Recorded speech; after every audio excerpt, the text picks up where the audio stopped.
കുവൈത്തിൽ താപനില കുത്തനെ ഉയർത്തി വേനൽക്കാലം പുതിയ ഘട്ടത്തിലേക്ക്. ജൂലൈ 3 നിലവിലുള്ള അൽ തുവൈബി സീസൺ അവസാനിച്ച് ഒന്നാം ജെമിനി സീസൺ ആരംഭിക്കും. 13 ദിവസം നീണ്ടു നിൽക്കുന്ന ഈ കാലയളവിൽ താപനിലയിൽ ഗണ്യമായ വർധനവുണ്ടാകും. വർഷത്തെ ഏറ്റവും ചൂടേറിയ സമയമായി കണക്കാക്കപ്പെടുന്നതാണ് ഈ സീസൺ.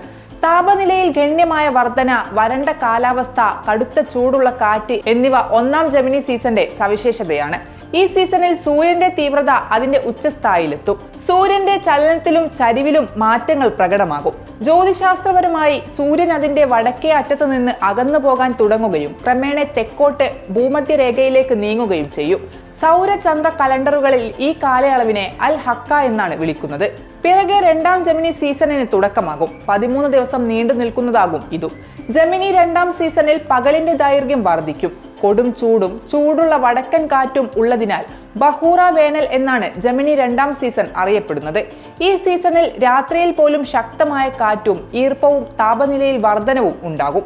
പകൽ സമയത്ത് താപനില റെക്കോർഡ് തലത്തിലേക്ക് എത്തും. തുടർന്ന് മിർസം സീസണിന് തുടക്കമാകും. ഈ ഘട്ടത്തിൽ ചൂടതിന്റെ ഏറ്റവും തീവ്രമായ ഉയർച്ചയിലെത്തും. തീരപ്രദേശങ്ങളിൽ ഈർപ്പം വർദ്ധിക്കും.